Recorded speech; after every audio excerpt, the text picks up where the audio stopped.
সৃষ্টি করেছে না তখনই ভোলার ক্ষমতা পেয়েছে, নাহলে কাজের জন্য এসেছি তো সৃষ্টি নষ্ট হয়ে যাবে। যে আগে কাজ করেছি আগেটা তুমি কাজ করতে পারিনি পরে কর্ম ভোলার ক্ষমতা সেই দিয়েছে, নাহলে সৃষ্টি নষ্ট হয়ে যাবে। কর্ম করবে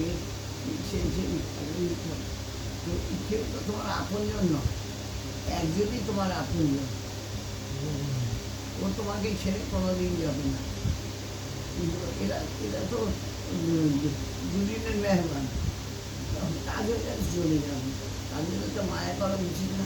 ওরা কেউ আমার নয়, আমার একমাত্র কৃষ্ণ আমার, কেন ওর জন্যে আমি এসেছি, ওর জন্য আমি পথ পেয়েছি, ওর জন্য আমি খেতে পেয়েছি, যা খেতে পেয়েছি ওর জন্যে, সেই আমার আপন, সে আমাকে ছেড়ে কোনোদিন যাবে না। এইটাই ভাবতে হবে, কিন্তু আমার নয়, ওরা তো এসে খেলার সাথী, খেলা হয়ে গেলে যে যা চলে যাবে, তার জন্য মায়া করার তো দরকার নেই। আমরা যে কর্ম করি, লোকে বলে না